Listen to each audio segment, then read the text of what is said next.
أعوذ بالله من الشيطان الرجيم. بسم الله الرحمن الرحيم. الحمد لله رب العالمين. الصلاة والسلام على سيد الأنبياء والمرسلين سيدنا ومولانا وأبي القاسم محمد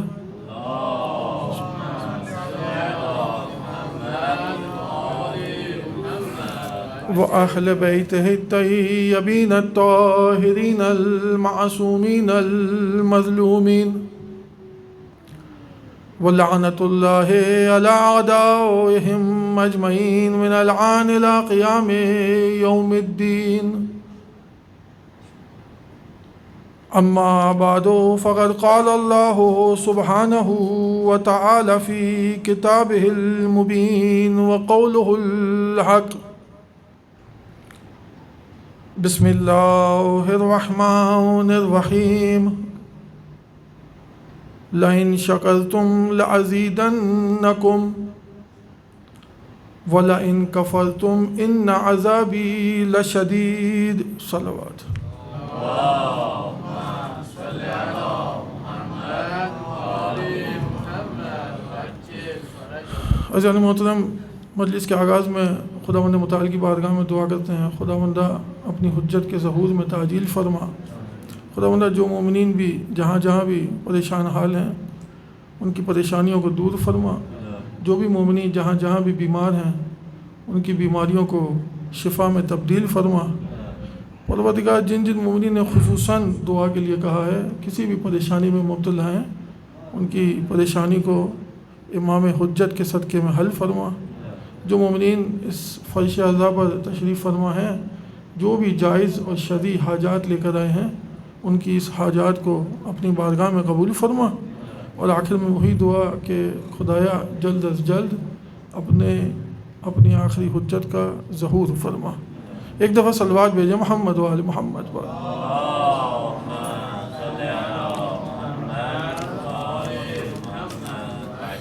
عزیزان محترم، معرفت کے باب میں جو گفتگو ہم نے کی اس میں امام حجت عجل اللہ تعالیٰ فرجہ الشریف کی آپ سے متعلق کچھ حقوق کا ذکر کیا، کچھ وظائف کو پیش کیا،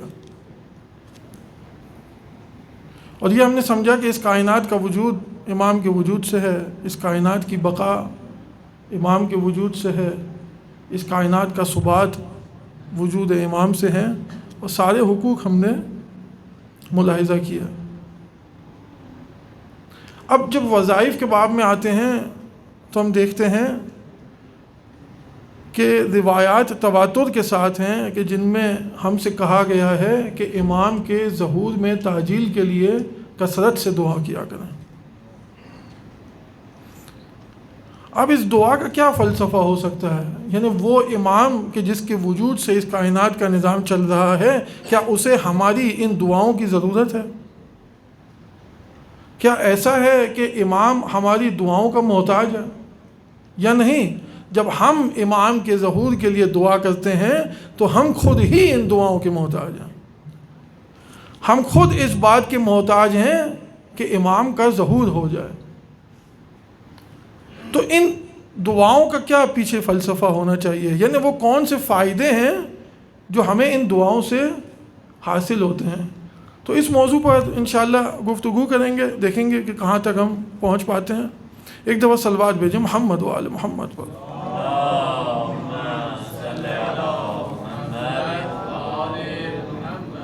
سب سے پہلا فائدہ جو علماء نے ذکر کیا کہ امام زمانہ کے تعجیل میں، آپ کے ظہور کی تعجیل کے لیے جب ہم دعا کرتے ہیں تو یہ دعا اسباب ہدیہ ہے.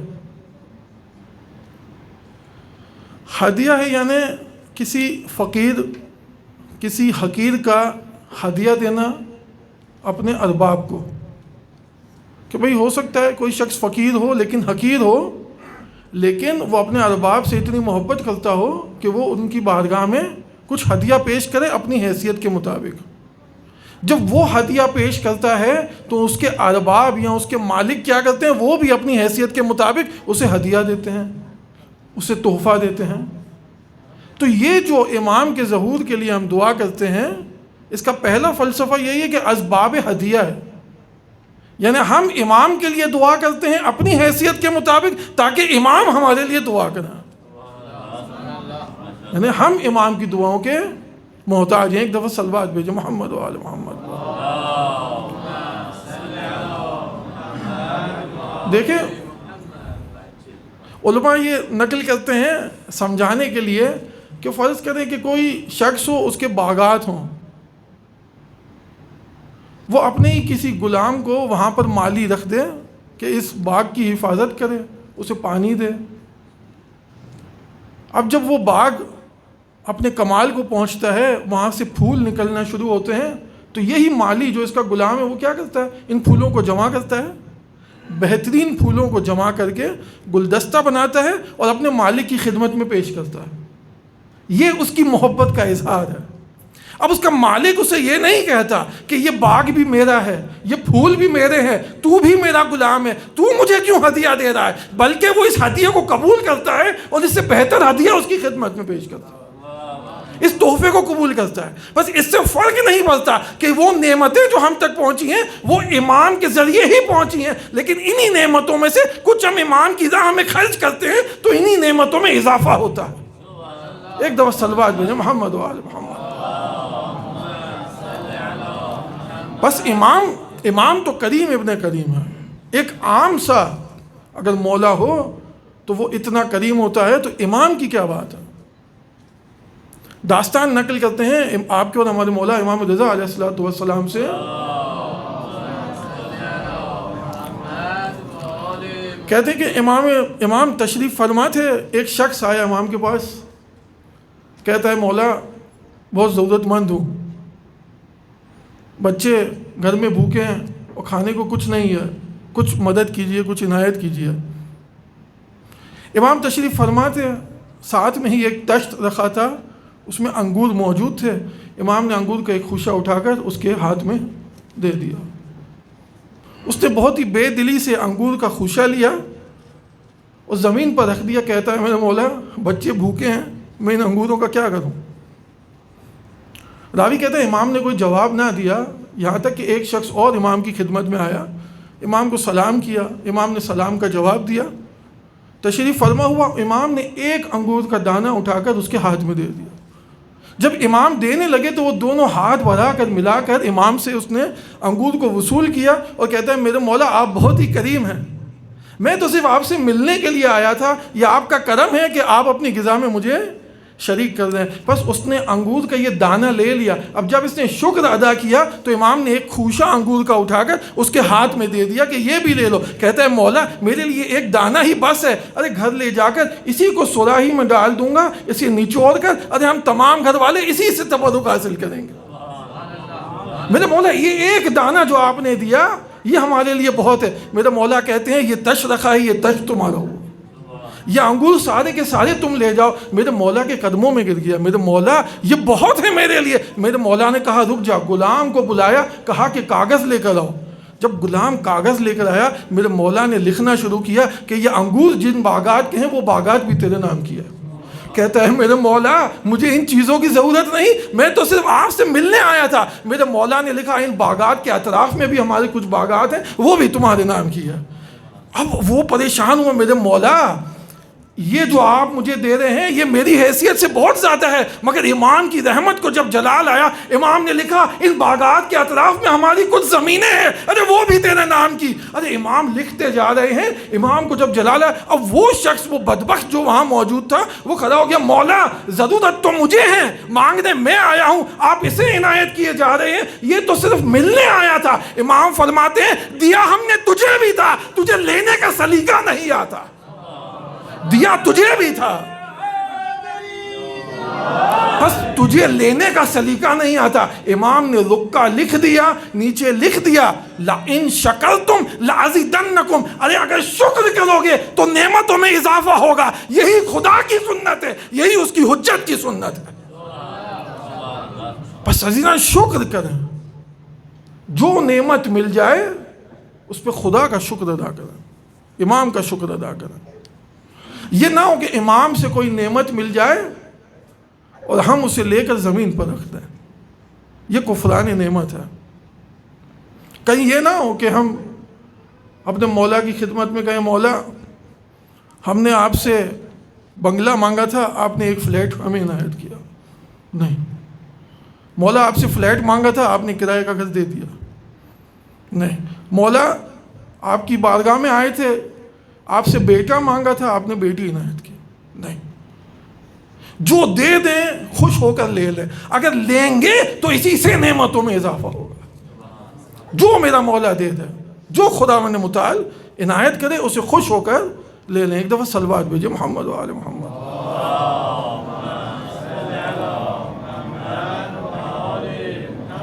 تو بس اب کوئی ایک عام مولا بھی اگر ہم اسے ہدیہ دیں تو وہ ہمیں ہدیہ دیتا ہے. اب ہم امام کے لیے دعا ہی کر سکتے ہیں نا, ہم تو امام کو کیا دے سکتے ہیں.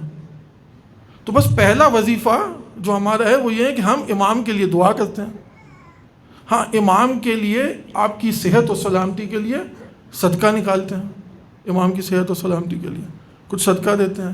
اور وہی جو امام نے بتایا کہ مومنین کا خیال رکھو, جو نعمتیں ہم نے دی ہیں تو ہم اپنے مومنین بھائیوں کا خیال رکھتے ہیں. جب ہم یہ کام کرتے ہیں تو امام کی جانب سے آنے والی نعمتوں میں اضافہ ہوتا ہے.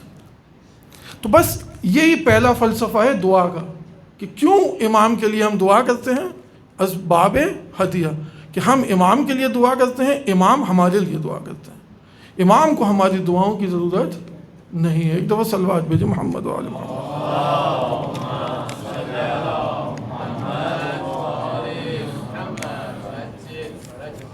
دوسری چیز وہ یہ ہے کہ تعجیل ظہور میں احتمال یہی ہے کہ ہماری دعاؤں کی تاثیر ہے. اس لیے کہ میرے مولا کی جو ظہور ہے, امام زمانہ کے ظہور ہے, وہ امور بدائیہ میں سے ہیں. حوزوی اصطلاح ہے, یعنی بدا حاصل ہوتی ہے ان امور میں سے ہیں جن میں بدا حاصل ہوتی ہے.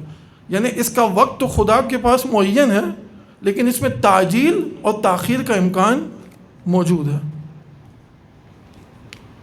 اب چونکہ دعاؤں کی تاکید بہت زیادہ کی گئی ہے تو اس سے ہم یہ نتیجہ یہی لیتے ہیں, احتمال یہی کہ ہماری دعاؤں کے نتیجے میں ظہور میں تعجیل کا بہت زیادہ امکان ہے. آپ کے ہمارے مولا امام جعفر صادق علیہ الصلوۃ والسلام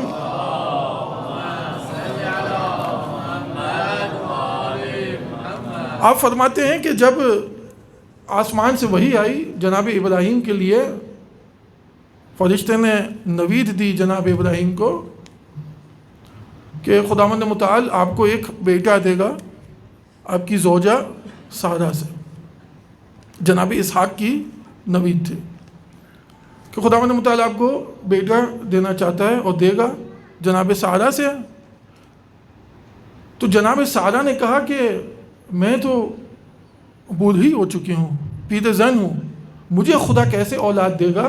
تو خداوند متعال نے دوبارہ وحی کی کہ اے ابراہیم خدا تجھے اولاد تو دے گا, لیکن اس سارہ کی اولاد 400 سال تک عذاب میں مبتلا رہے گی کیونکہ اس نے میری بات کو رد کیا.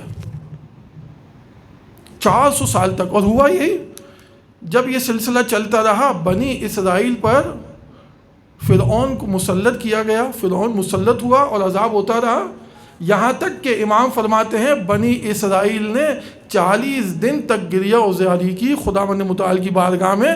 تو خداوند متعال نے جناب موسیٰ اور ہارون کو حکم دیا کہ جاؤ بنی اسرائیل کو فرعون کے چنگل سے آزاد کرو. خداوند متعال فرماتے ہیں, امام فرماتے ہیں کہ خداوند متعال نے بنی اسرائیل کے اس گریہ و زاری کی وجہ سے 170 سال کے عذاب کو کم کر دیا. اب یہاں پہ دیکھیں موضوع سے ہٹ کے بھی کچھ شبہات آتے ہیں. اب بات اصل یہ نہیں ہے کہ ہم یہ کہیں کہ جناب سارہ نے ایک بات کی تھی تو عذاب قوم کو کیوں. یہ سبب ہیں جو روایات میں بیان کیے جاتے ہیں. اسباب بہت سارے مل کر بنتے ہیں. بنی اسرائیل کے کچھ اپنے کرتوت ہی ایسے تھے کہ وہ عذاب میں مبتلا ہوتے ہیں. بس خداوند متعال نے کہا کہ 400 سال تک بنی اسرائیل پہ عذاب ہوگا.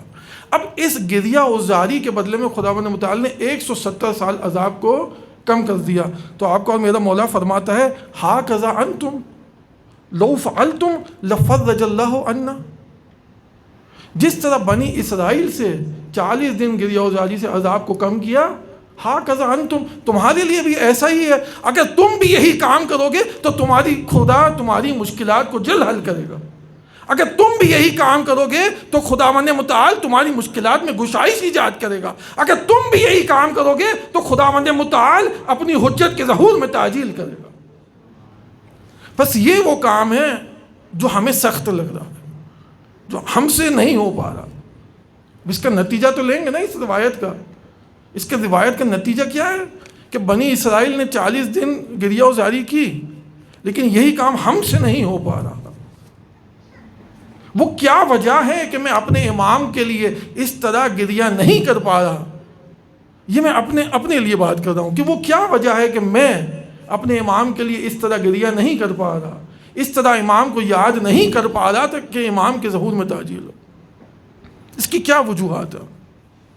کہیں ایسا تو نہیں کہ نعوذ باللہ مجھے امام کی ضرورت ہی محسوس نہیں ہو رہی؟ کہیں ایسا تو نہیں ہے؟ دیکھیں کچھ باتیں دل کی ہیں، انہیں آہستہ آواز سے کہا جاتا ہے، لیکن انسان تنہائی میں اس کو سوچ کر محسوس کر سکتا ہے کہ کہیں ایسا تو نہیں کہ مجھے امام کی ضرورت ہی محسوس نہیں ہو رہی، یعنی مجھے فرق ہی نہیں پڑ رہا امام غیبت میں ہے یا حضور میں ہو، میری زندگی چل رہی ہے. شاید یہ ایک وجہ ہو، اور میں کہہ رہا ہوں یہ میں اپنے آپ کے لیے کہہ رہا ہوں، شاید ایک وجہ یہ ہو کیونکہ مجھے تو کوئی مشکل نہیں ہے اور دنیا کی مشکلات مجھے نظر نہیں آ رہی، اس لیے مجھے کوئی پرواہ ہی نہیں کہ امام کا حضور ہو یا امام غیبت میں ہو. یا تو یہ ایک وجہ ہے، یا تو دوسری وجہ یہ ہے کہ نہیں میں دیکھ رہا ہوں دنیا میں مشکلات ہیں، پریشانیاں ہیں، لیکن میری امید امام سے نہیں بلکہ میری امید کا مرکز کچھ اور ہے. شاید میری امید اپنے آپ سے ہے کہ شاید میں اس دنیا کو سدھار لوں گا. نہیں، امر بالمعروف نہی عن المنکر یہ لازم ہے، لیکن کیا میں یہ سمجھتا ہوں کہ اس پوری دنیا کو میں ہی سدھار لوں گا؟ مگر کیا اس دنیا کو اس آخری حجت کی ضرورت نہیں؟ اور اگر ضرورت ہے تو میں اسے کیوں نہیں پکارتا؟ اگر ضرورت ہے تو وہ کیا وجہ ہے؟ یہ تنہائی میں سوچنے کی بات ہے کہ ہر شخص اپنا قضیہ خود کرے کہ کیا وجہ ہے کہ میں امام کو اس طرح نہیں پکار رہا کہ جس طرح مجھے پکارنے کا حکم ہوا ہے. ایک دفعہ صلوات بھیجیں محمد و آل محمد.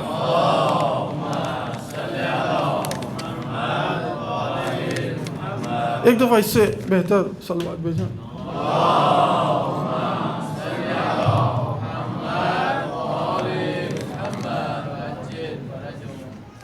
تیسری چیز وہاں ہم امام کے لیے دعا کرتے ہیں. امام کے لیے جو دعا ہم کرتے ہیں در حقیقت وہ ہمارے لیے ہی دعا ہے. جو تیسری چیز ہے اس کے اندر کہ جو ہم امام کے لیے دعا کرتے ہیں یعنی ہم اپنے لیے دعا کرتے ہیں مختلف حوالوں سے، مختلف جہت سے اگر اسے دیکھا جائے. امام فرماتے ہیں اکثر دعا بتعجیل الفرج فإن ذلك فرجکم، کیونکہ اسی میں تمہارے لیے فرج ہے. اکثر الدعا بتعجیل الفرج، خود یہ امام کی توقیع ہے امام حجت سے. امام فرماتے ہیں کہ ہمارے ظہور کے لیے بہت زیادہ دعا کیا کرو کیونکہ اسی میں تمہارے لیے گشائش ہے، اسی میں تمہارے لیے آسانی ہے. اب یہاں شارحین نے لکھا کہ ذالکہ، یہاں پہ ذالکہ دو چیزوں کی جانب اشارہ کرتا ہے. ہو سکتا ہے کہ یہ امام فرمانا چاہ رہے ہوں کہ میرے ظہور میں تمہارے لیے آسانی ہے، یا یہ فرمانا چاہ رہے ہوں کہ اسی دعا میں تمہارے لیے آسانی ہے.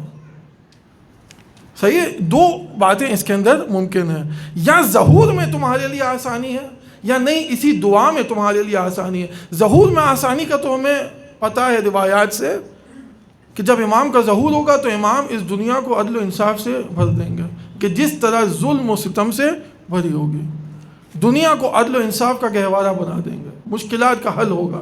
یہ ساری فضائل جو بیان ہوئے ہیں وہ امام کے ظہور سے متعلق. لیکن ایک دفعہ ہم یہ کہتے ہیں کہ نہیں، یہ جو ظہور کی ہم دعا کرتے ہیں اسی دعا میں ہمارے لیے آسانیاں. وہ کس طرح ہے کہ روایات میں ہے کہ جب کوئی شخص کسی مومن کے لیے دعا کرتا ہے تو خداوند متعال کی جانب سے اس کے فرشتے اس مومن کے حق میں اس سے کہیں زیادہ گنا دعا کرتے ہیں. اگر ایک مومن اپنے مومن بھائی کے لیے ایک دعا کرتا ہے مثلا، تو وہی فرشتے خداوند متعال سے اسے 10 گنا طلب کرتے ہیں کہ خدا تو اس مومن کو اس کا 10 برابر عطا کر جو یہ اپنے بھائی کے لیے مانگ رہا ہے. تو اب عزیزان، جب ہم اپنے مولا کی آسانی کے لیے دعا کرتے ہیں تو کیا یہی فرشتے ہمارے لیے دعا نہ کریں گے کہ یہ جب خدا کی حجت کی آسانی کے لیے، ظہور میں تعجیل کے لیے دعا کر رہے ہیں تو خدایا تو ان کی مشکلات کو حل فرما. بس بطریق اولا، بس امام کے ظہور کے لیے دعا دراصل اپنی آسانی کے لیے دعا ہے. ایک دفعہ صلوات بھیجیں محمد وعلی محمد.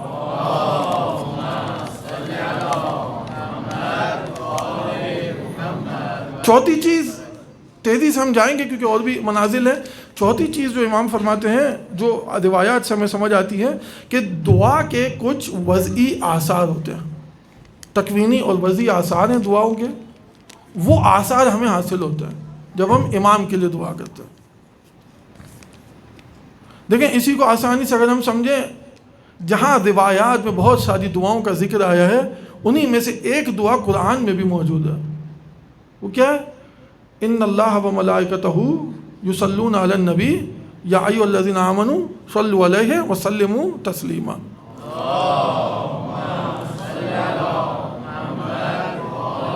خداوندہ اور اس کے ملائکہ اپنے نبی پر صلوات بھیجتے ہیں، تو اے ایمان والو تم بھی صلوات بھیجو اور ان کے سامنے تسلیم ہو جاؤ جس طرح تسلیم ہونے کا حق ہے. اب امام سے آگے کسی نے پوچھا کہ میرے مولا یہ صلوات کے کیا معنی ہیں اس آیت میں؟ امام فرماتے ہیں کہ خدا کی صلوات یعنی رحمت، مومن کی صلوات یعنی دعا. یعنی خلاصہ کیا ہوا اس روایت کا کہ جب خدا صلوات بھیجتا ہے یعنی خدا اپنے نبی پر رحمت نازل کرتا ہے. مومن صلوات بھیجتا ہے یعنی مومن دعا کرتا ہے کہ خدایا اپنے نبی پر رحمت نازل فرما. دیکھیں دونوں میں فرق ہے. وہ رحمت نازل کرتا ہے، ہم رحمت کی دعا کرتے ہیں. اب یہیں پر کوئی سوال کرے کہ اس دعا سے ہمیں کیا فائدہ ہے یا پیغمبر کو کیا فائدہ ہے؟ کیا ہم اگر دعا نہ کریں تو کیا یہ رحمتوں کا سلسلہ رک جائے گا؟ یہ جو خدا کی جانب سے رحمتیں نازل ہو رہی ہیں کیا یہ سلسلہ رک جائے گا؟ نہیں. نہ ہمارے دعا نہ کرنے سے، نہ اس پوری کائنات میں اگر کوئی شخص بھی دعا نہ کرے تو نہ یہ رحمتوں کا سلسلہ رکے گا، نہ اس میں کوئی کمی واقع ہوگی. کیوں؟ کیونکہ یہ رحمتوں کا سلسلہ خدا کی جانب سے ہے. خدا تو بھیج ہی رہا ہے رحمت. تو پھر ہمیں کیوں کہا؟ ہمیں اس لیے کہا کیونکہ ہم بھی خدا کی رضا میں شامل ہو جائیں، یعنی اس بات کا اعلان کرے کہ خدا کہ جو تیرا ارادہ ہے وہی ہمارا ارادہ ہے. ارے تو جس چیز پہ راضی ہے ہم بھی اسی چیز پہ راضی ہیں کہ تو محمد و آل محمد پر رحمت نازل فرما. صلوات بھیجے محمد و آل محمد. تو یہ رحمتوں کا سلسلہ ہماری دعاؤں سے نہیں ہے، یہ خداوند متعال رحمت بھیجتا ہے. جب ہم دعا کرتے ہیں تو ہم بھی اس رحمت کے مستحق ہو جاتے ہیں. یعنی اب یہی رحمت پیغمبر اور ائمہ کے ذریعے ہم تک پہنچتی ہے، یہی واسطہ فیض ہمارے حق میں جاری ہو جاتا ہے. تو اب یہ پیغمبر پر جو رحمتوں کا نزول ہے، ائمہ پہ جو رحمتوں کا نزول ہے، کیونکہ ترجن للباب اس کو بھی ہم سمجھتے جائیں کہ یہ جو رحمتوں کا نزول ہے کوئی یہ بھی نہ سمجھے کہ ان کے اندر نعوذ باللہ کوئی نقص ہے کہ جسے ختم کیا جا رہا ہے. نہیں، یہ رحمتوں کا نزول اس کمال کی بقا کے لیے ہیں جو محمد و آل محمد میں پایا جاتا ہے، اس کمال کی بقا کے لیے. ایسا نہیں کہ کوئی سمجھے کہ یہ ممکن ہے تو ممکن تو محتاج ہے. ہاں ممکن محتاج ہے لیکن اس کی ماہیت میں احتیاج ہے. احتیاج ممکن کی ماہیت میں ہے. اگر اس احتیاج کی وجہ سے نقص آ جائے تو یہ پوری کائنات ہی ناقص ہو جائے. بس ممکن کا نقص اس کی احتیاج میں نہیں ہے بلکہ ممکن کا نقص اس میں ہے کہ وہ کسی اور ممکن کا محتاج ہو جائے. بس اس کا کمال یہ ہے کہ وہ علت العلل کا محتاج ہو. اس کو آسانی سے سمجھیں. دیکھیں ہم ممکن ہے، ہمارا نقص یہ ہے کہ ہم جاہل ہوں، ہمارا کمال یہ ہے کہ ہم علم کے حامل ہوں. ہمارا نقص یہ ہے کہ ہم فقیر ہوں، ہمارا کمال یہ ہے کہ ہم ممکنات کی نسبت غنی ہوں. بس یہ ممکن کا کمال ہے، اور خداوند متعال نے محمد و آل محمد کو اس کمال پہ خلق کیا کہ جس کمال سے بالا تر ممکن نہ تھا. ارے ممکن کو اپنے حد کمال پہ خلق کیا اور اسے امامت کا عنوان دیا. بس خدا بھی با کمال، محمد و آل محمد بھی با کمال. تو فرق کیا ہے؟ بس وہ کمال بالذات ہے، یہ کمال بالاعطا ہے. خدا کا کمال ذاتی ہے، ان کا کمال خدا کا دیا ہوا ہے. تو بس یہی سلسلہ چلتا رہے گا جب تک خداوند متعال ان پر فیض کرتا رہے، ان کا کمال باقی رہے گا. بس وہ عالم ہے، یہ اوت العلم ہے. بس وہ قادر ہے، یہ ید اللہ ہے. وہ حی ہے، یہ عین الحیات ہے. وہ حی ہے، یہ عین الحیات ہے. وہ رحمان ہے، یہ رحمت للعالمین ہے. وہ رحیم ہے، یہ رؤوف الرحیم ہے. وہ رازق ہے، یہ مقسم ہے. وہ متکلم ہے، یہ لسان اللہ ہے. وہ قدرت رکھتا ہے، یہ قدرت اللہ کے مظہر ہے. وہ خدا ہے، یہ وجہ اللہ ہے. وہ خدا ہے، یہ ید اللہ ہے. ارے وہ خدا سمیع ہے، یہ اذن اللہ ہے. وہ خدا بصیر ہے، یہ عین اللہ ہے. وہ خدا ہے، یہ نور اللہ ہے. تو بس یہی فرق ہے خدا میں اور ان میں کہ وہ صفات کا حامل ہے اور یہ اس کی صفات کے مظہر ہیں. بس اب جب یہ صفات کے مظہر ہو گئے تب جا کر خداوند متعال نے فرمایا کہ ان کی اطاعت کرو گے تو میری اطاعت ہوگی، ان کا عصیان کرو گے تو میرا عصیان ہوگا. ارے ان کے پیچھے چلنا یعنی میری اطاعت، ان کو رد کر دینا یعنی میرا عصیان. بس یہی سلسلہ چلتا رہا یہاں تک کہ خداوند متعال نے ان کو اس منزل پہ خلق کیا کہ ان کو نور اللہ بنا دیا. بس ان کو ملاک بنا دیا شقاوت اور سعادت کا. اب جو ان کے پیچھے چلے وہ رحمت اللہ، جو ان سے دور ہو جائے وہ لعنت اللہ. جو ان کے پیچھے چلے، کیونکہ یہ رحمت کے مظہر ہے، رحمت کا مظہر بنا دیا.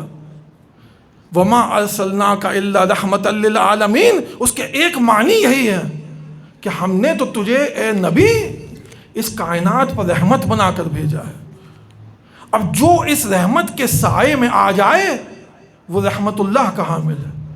جو اس رحمت کے سائے سے دور چلا جائے وہ خدا کی لعنت کا مستحق ہے.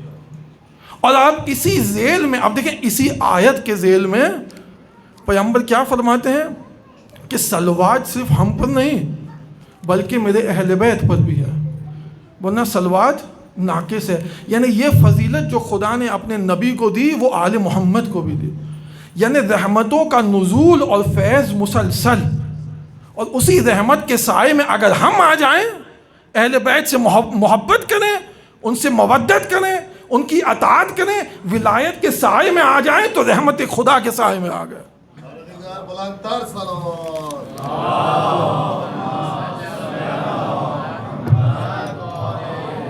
تو پس عزیزاً منازل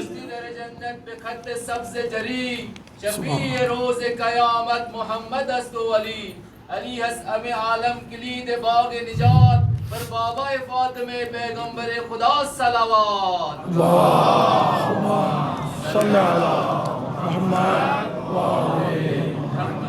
تو عزیزاً یہ سلسلہ انشاءاللہ چلتا رہے گا. آج کے لیے اس کو یہیں پہ روکتے ہوئے پانچویں چیز، چوتھی یا پانچویں، کہ ہم امام کے لیے کیوں دعا کرتے ہیں. اس سے امام کو کیا کوئی فائدہ حاصل ہوتا ہے؟ نہیں. جو بھی فوائد حاصل ہوتے ہیں اس دعا سے وہ ہمیں حاصل ہوتے ہیں. ہاں ایک پانچویں چیز جو علماء نے ذکر کی وہ یہ ہے کہ امام سے، امام حجت سے غموں کو دور کرنے کے لیے ہم امام کے لیے دعا کرتے ہیں. اور بہت ہی منطقی سی وجہ ہے یہ. لیکن جب اس کائنات میں کوئی بھی مشکل آتی ہے، کوئی بھی پریشانی ہوتی ہے، اتنا ظلم و ستم ہے تو ہم غمگین ہوتے ہیں. تو ہم غمگین ہوتے ہیں تو کیا حجت خدا غمگین نہیں ہوتی؟ امام بھی غمگین ہوتے ہیں اور امام خود اپنے ظہور کی دعا کرتے ہیں. تو امام کی روح مقدس بھی غمگین ہوتی ہے. یا جس طرح علماء نے لکھا کہ جب یہ محرم آتا ہے ہم فرش اعزا بچھاتے ہیں، ایک مومن، ایک عام شیعہ غمگین ہوتا ہے، تو کیا جب ہم غمگین ہوتے ہیں ہمارا مولا غمگین نہیں ہوتا؟ یا جب عاشورہ حسینی کا دن آتا ہے تو کیا میرے مولا غمگین نہیں ہوتے ہیں؟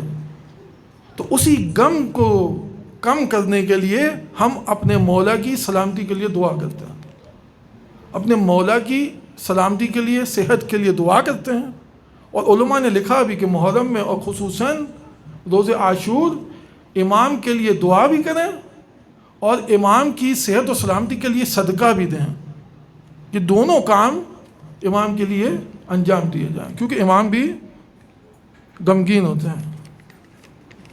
بلکہ امام خود زیارت نہائیہ میں کیا فرماتے ہیں؟ وَلَأَبْكِيَنَّ عَلَيْكَ بَدَلَ الدُّمُوعِ دَمًا۔ امام زمانہ فرماتے ہیں توقیہ شریف میں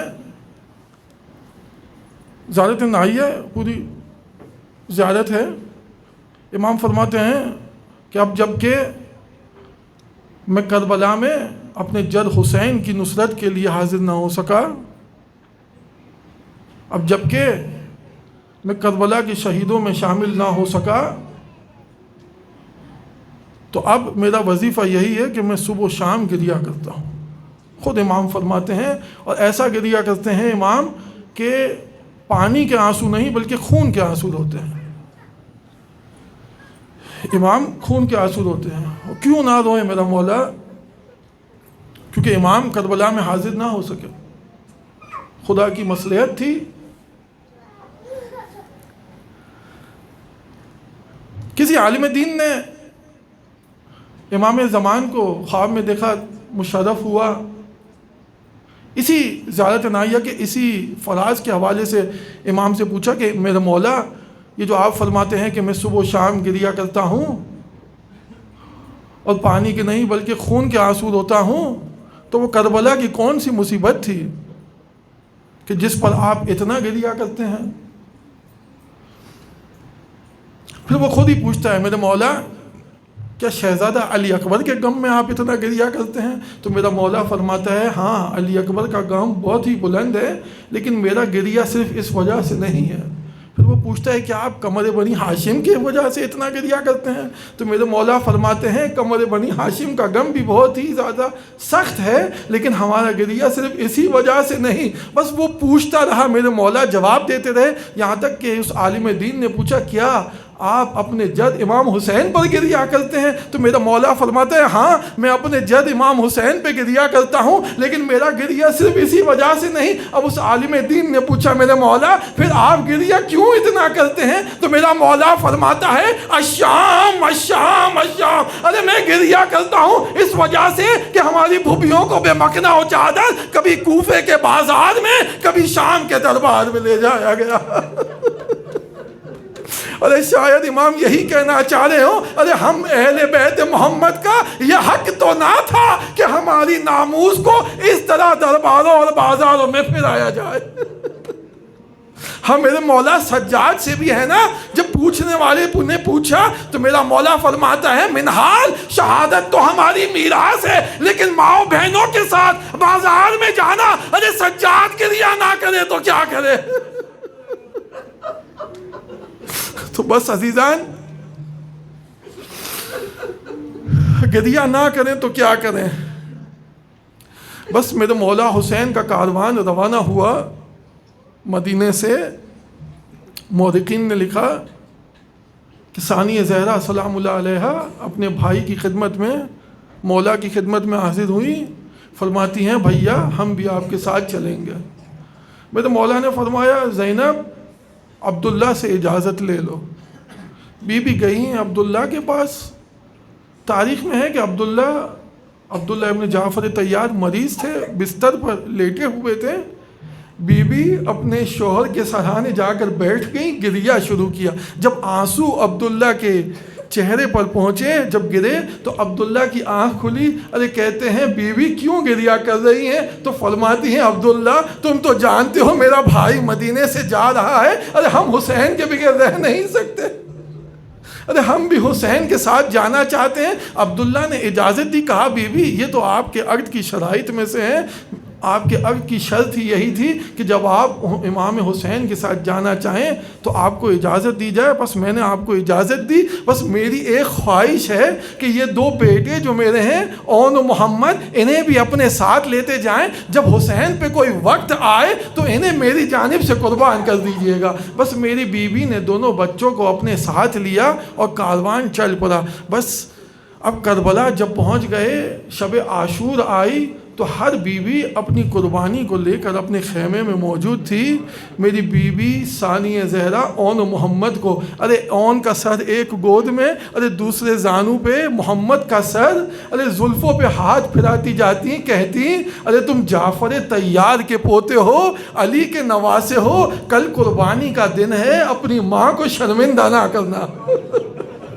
ارے میرے بھائی پہ بہت ہی سخت وقت ہے, ارے میرے بھائی پہ, اپنے ماموں پہ قربان ہو جانا. ارے بچوں نے کہا اماں آپ صرف اجازت ملنے دیں, پھر آپ دیکھیں کہ ہم جعفر طیار کے پوتے کس طرح جنگ کرتے ہیں. بس میری بیوی نے پوری رات اپنی قربانیوں کا آمادہ کیا. جب صبح ہوئی انصار ایک ایک کر کے جانے لگے. اب جب بنی ہاشم کی نوبت آئی تو یہ میری بیوی کی قربانی ارے سب سے پہلے اپنے اون محمد کو لے کر پہنچ گئی. کہ ارے حسین کے بچے بعد میں جائیں گے, پہلے میرے بچے شہید ہوں گے. ارے میرے مولا نے پہلے تو اجازت نہ دی, پھر جب بیوی نے اصرار کیا, ارے اون محمد کو خود سوار کرایا. ارے ننھے بچے تھے لیکن سوار کروایا میرے مولا نے. ایک کو میرے مولا حسین نے سوار کیا, ایک کو قمر بنی ہاشم نے سوار کیا. ارے دونوں چلے ہیں میدان کی جانب. ارے شجاع تھے, علی ابن ابی طالب کے نواسے تھے. دونوں نے طے کیا ارے اون تم میسرہ پہ حملہ کر. محمد کہتا ہے میں منع پہ حملہ کرتا ہوں. ارے دونوں حملہ کریں گے,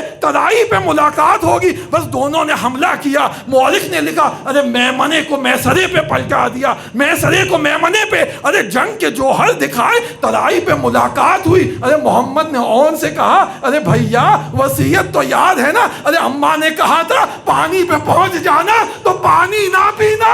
ارے میری سکینہ پیاسی ہے, بس پانی نہ پیا. ارے اون محمد دوبارہ پہنچے لشکر کی جانب. لیکن کب تک جنگ کرتے, ارے پیاسے تھے نا.